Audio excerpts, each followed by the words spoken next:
Okay guys, let's take a look at our lesson for today. If you have your sheet, the little sheet that you were adding integration techniques on, you might get that out. We're going to add some, really they're algebraic techniques. We're not going to add really new integration techniques until after the break. But these techniques will be helpful in solving integrals. So let's first of all go over and remind ourselves what techniques we've learned so far. So on the list you should have formulas. We learned how to do that from the beginning, to use formulas to be able to integrate, do the antiderivative. We did geometric shapes. Remember that? If we did the linear absolute value, we could just draw that and do area of triangles. We learned how to do areas off of pictures using geometric formulas. We've learned U substitution. We've worked on that for quite some time. And algebraic substitution. So those are things that we already have and know. We've also learned how to approximate integrals by, doing the Riemann sums or trapezoidal sums. We've learned to do that. We're going to add 3 more techniques today, and they're really just algebraic techniques. One is completing the square. We're going to learn how we can alter the way an integrand looks by completing the square so that we can solve it. The next one that we're going to look at today, which we really have done in some form, we have split an integral into 2 integrals before. We know that's pretty limited. Only when you're adding and subtracting can you do that. But we have done that before. We just haven't done it quite like we're going to be working on it today. So we will split the integral into 2. And the last technique, which I do have one on the notes, and you will have some on the daily work, where we add and subtract a constant in order to split it into 2 integrals. And so that's fairly abstract, but I'm going to work a problem that will help you with that technique. Before we get into the integration, let's talk about these general formulas over here. You have already memorized the formulas for integral of, 1 over 1 plus x squared, this arctangent, those kind of things. This is in more general, where the a and the u could be something other than a 1 and an x squared. So let's look at these formulas. The first one is arc sine of u over a plus c. The next format would be 1 over a arc tangent u over a plus c. And the last one is 1 over a arc secant u over a plus c. Okay. What these formulas do is they allow us not have to do the full-fledged u sub.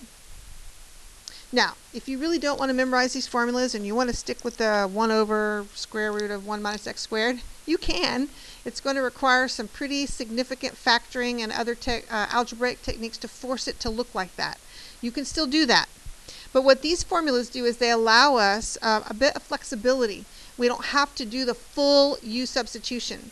We still may have to do a little baby u substitution. I need you to be sure to note that. So for example, and the only time that we're going to have to do that is when our u happens to be something that the derivative is something other than 1. Okay, let's say our u is 3x. Okay, well, we really would need to make u equal to 3x, 1/3 du equals, we'd really have to do a little baby u substitution. And we're going to work a problem like that. So if what I'm saying makes no sense to you right now, hopefully after we work the problem it will. You can do that in your head, or you can work it by a little baby u substitution. So there's a note. If the u, we'll just say, has derivative other than 1, you must do a u sub. Other than that, the formulas are pretty great and hold true. You don't have to do anything else except get it in that form and then stick it in the, in the answer, in the format, in the formula. All right, so let's take a look at our first one. So this one, I'm going to rewrite it. as 2 squared minus 5x quantity squared. Now, you don't have to do this step. If you can do that in your head, please, that's fine, do so. But since I want you to see everything that we're doing, I'm going to break it down into all of the steps. So in this case, we can see that our a would be 2 and u would be 5x. Since u is something whose derivative is other than a 1, I'm going to have to do like a little baby u substitution.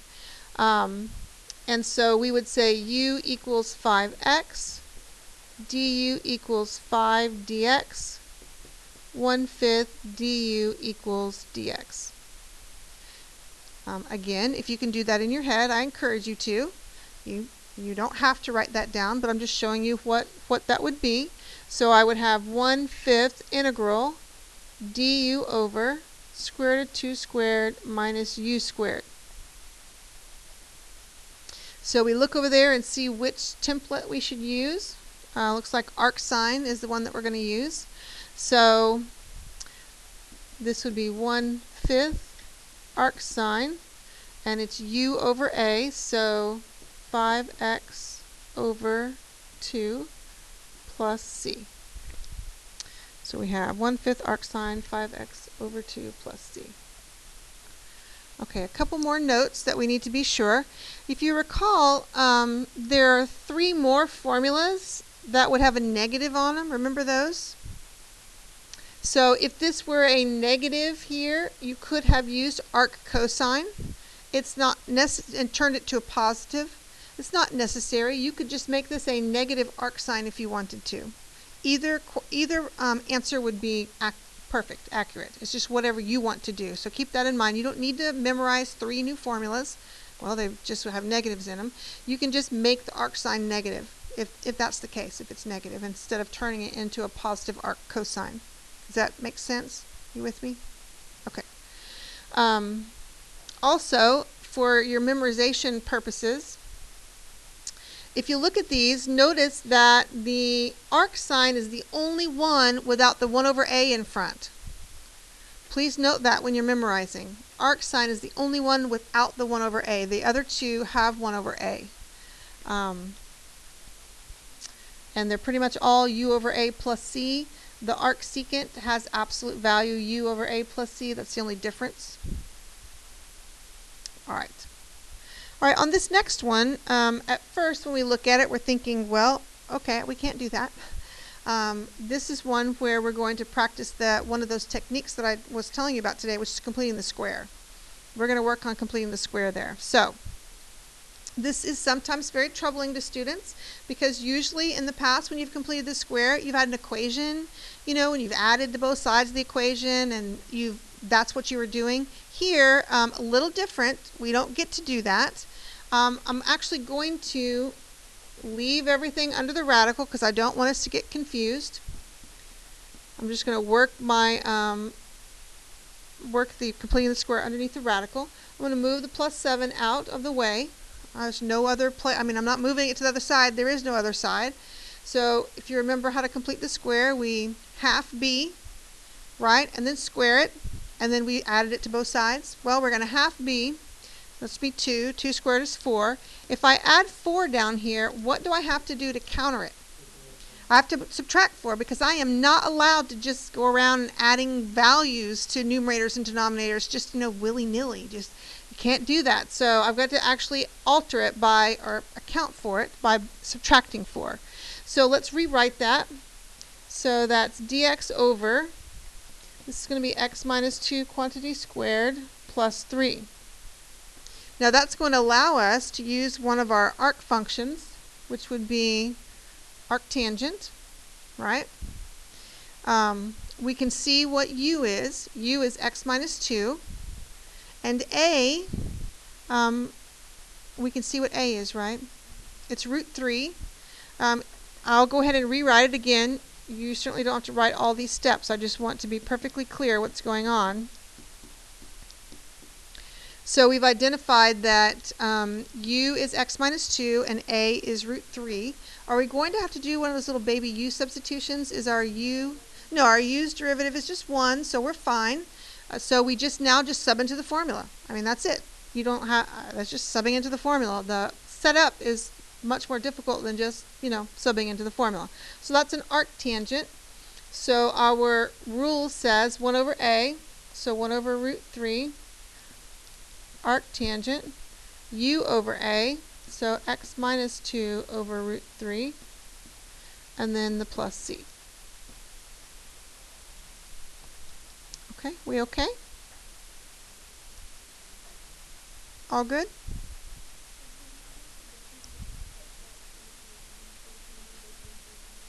Oh, good question. That came up earlier today. I'm glad that you reminded me about that. So that is pretty important. The u and the a are specific. The u is the one with the variable, and the a is the constant. Now, we know that when we add numbers together or add quantities together, it doesn't matter the order that we add them in, right? I could do 1 plus 2 or 2 plus 1. It's still the same answer. And that's pretty much what I was doing here. I guess I did that in my head, flip them. So just keep in mind that the a is always the constant and the u is always the variable. Okay? Is that okay? All right. This next one, at first it looks, again, kind of scary. We've seen some like this before and we didn't know what to do. Now we have another technique that we have at our disposal, which is completing the square. So that's what we're going to do here. Now, if you'll recall from completing the square, the number, the coefficient in front of the x squared has to be a 1, a positive 1, not a negative 1 or any other number. So I'm actually going to have to factor out a negative 1. So that leaves me x squared minus 6x. Okay. So we do our completing the square thing. So we half 6, which is 3, square it, which is 9. So I add 9. But am I really adding 9? No, I'm really subtracting 9, right? So I want to add 9. Okay. So rewriting, this gives me the integral of 1 over. I'm going to go ahead, just for convenience sake, I'm going to put the 9 first. So 9 minus x minus 3 quantity squared dx.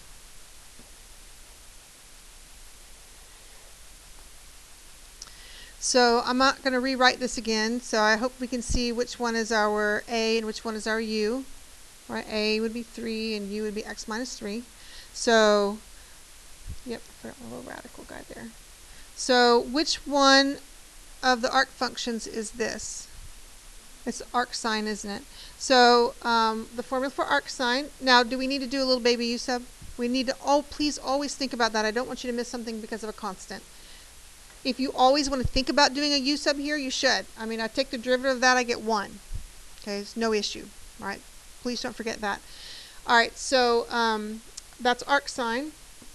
So we have arc sine, and it's u over a, so x minus 3 over 3 plus c. Okay, we okay?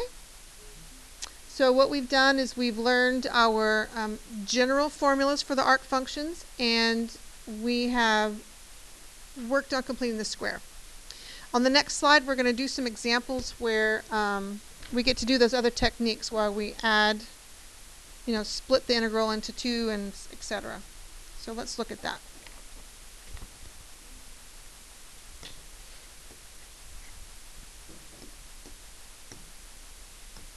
Okay. So on the first one, this one up in the corner, gosh, if we did the stuff underneath the radical, if we tried to make that u, we'd need a negative 2x. We have an x, but it's an x plus 2. That kind of ruins everything. So in this case, what we're going to do is we're actually just going to split it into 2 different integrals. We're going to take the first integral is going to be x over 4 minus x squared plus 2 over 4 minus x squared dx dx. Okay. So want to hold on there, make sure we're all okay. We know that we can split integrals with adding and subtracting, right? And so those 2 fractions would add back together to give us the original fraction. Right? So we're okay. We didn't do anything wrong. Now on the first integral, How are we going to solve that one? We're going to have to do u sub on the first integral. The second integral, we're going to have to do one of our arc functions, right? Do we see that? So by splitting the integral into two pieces, and we are doing two techniques, one to each piece, but it's going to allow us to solve them. So let's do that. So this one we would have u equals 4 minus x squared, du equals negative 2x dx. We don't have a negative 2, so it would be negative 1/2 du equals x dx. Okay, so our u sub on the first one. So that gives us a negative 1/2 integral. The x dx turns to du. And then we have u to the 1/2 there in the denominator. Alright, so let's rewrite this next one. 2 integral of 1 over 2 squared minus x squared. Again, you don't have to rewrite if you don't want to. If you can do that in your head, that's perfectly fine.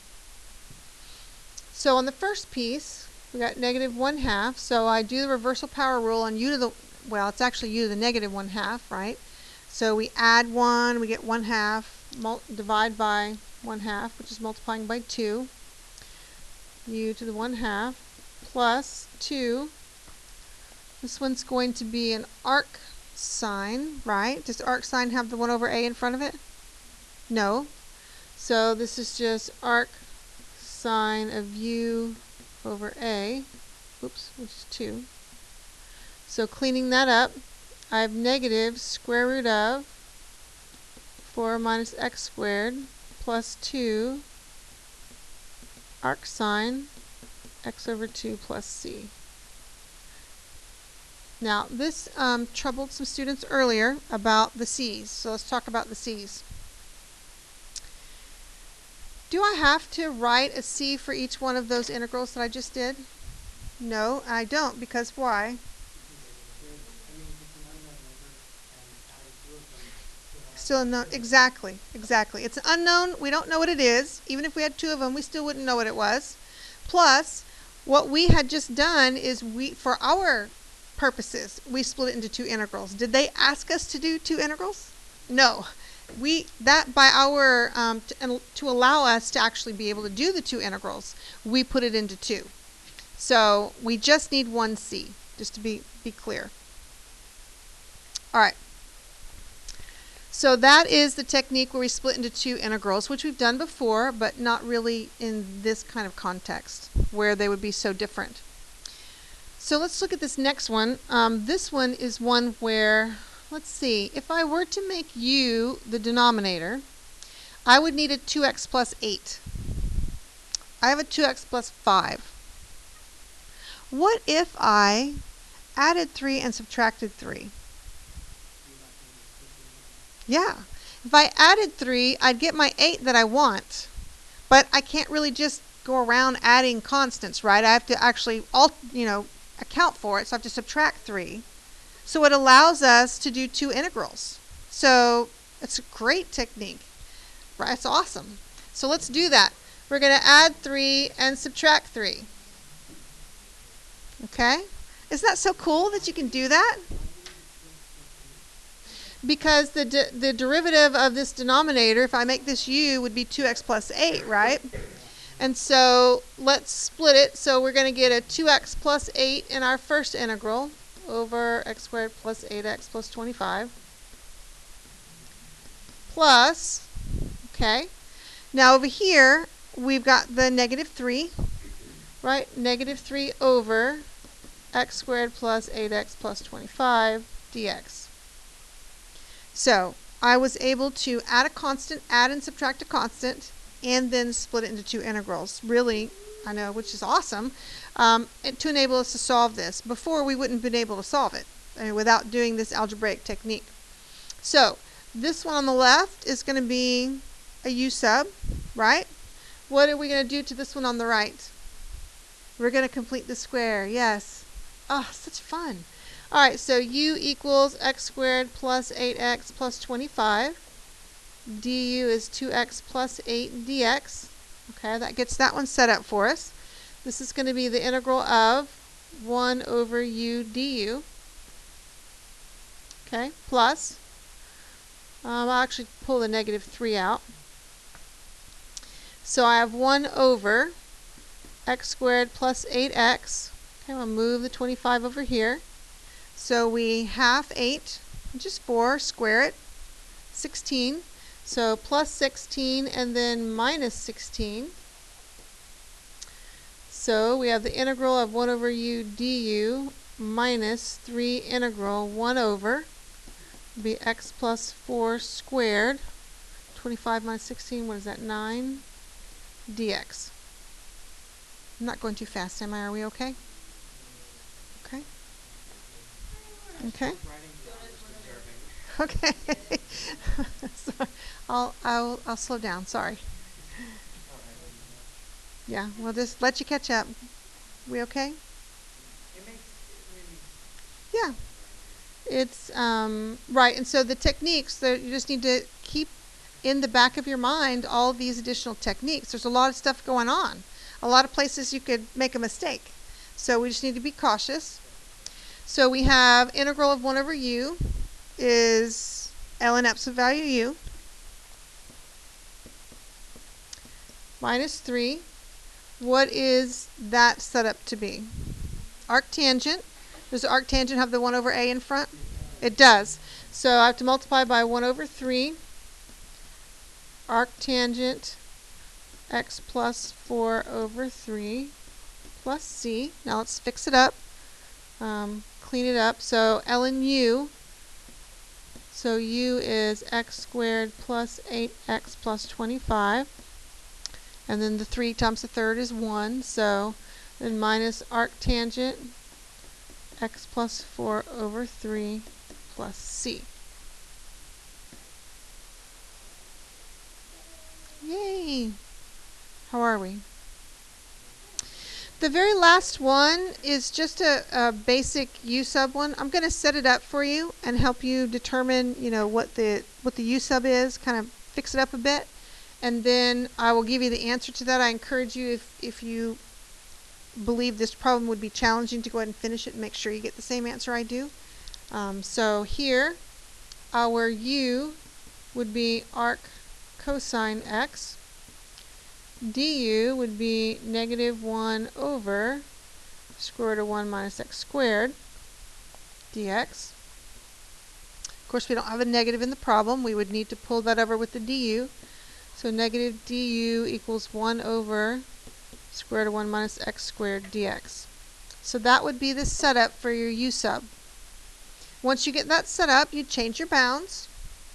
And your final answer to this, once you change your bounds and do your f of b minus f of a, you would get 3 pi squared over 32.